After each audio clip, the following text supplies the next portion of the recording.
across the studio. Yannick Noah's seeing it Olympia. We'll go to him at the end of Media Watch. Catalina's here. How are you doing? Good. How are you, Mark? You're talking to us about UK government plans for asylum seekers leaked. I think this involves a very long voyage, yeah? A long voyage. Yeah. To many locations around the globe.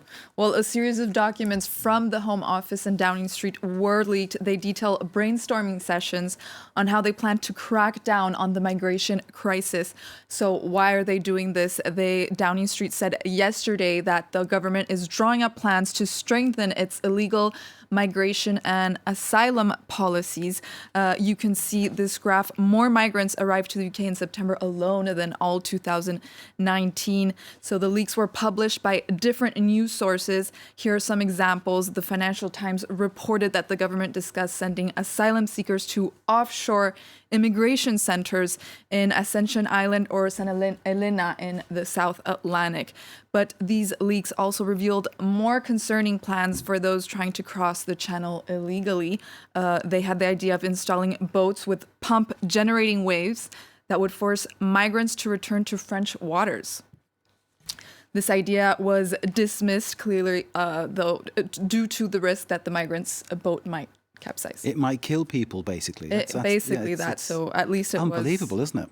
Dismissed. Unbelievable. And the idea of transporting people like that, I mean, it goes back to when, Britain used to transport prisoners to Australia, the old penal colonies and stuff like that. Well, they are basing some of their ideas on the Australian model. The Guardian reported... The modern-day Australian model, yeah? Yeah, because the Guardian reported that they were going to send asylum seekers offshore to Moldova, Morocco, and Papua New Guinea, which is based on the Australian strict migration model, where they do hold asylum seekers even today in offshore facilities in Papua New Guinea and Nauru. Other measures include the Daily Mail that reported that migrant hostels were discussed off the shores of Scotland. But Nicola Sturgeon responded to this. They said they can rest assured that any proposal to treat human beings like cattle in a holding pen will be met with the strongest possible opposition. How we treat migrants, I think, shows who we are and what we think, and it doesn't actually say much about the UK government that they're planning that. My own personal view, I'll state that here and now. Are we moving on to Free Uyghurs, which has been trending in France today? Free Uyghurs. Trending in France today. Why is this? Why is it trending in France? So many people might be wondering why their Instagram or Twitter feeds are filled with these blue squares. Many users are posting these blue squares as a sign of support toward Uyghur Muslims, and there have already been more than 79,000 publications in support of Uyghur Muslims today. We can compare this to Blackout Tuesday, when Instagram users posted a black square in support of the Black Lives Matter movement.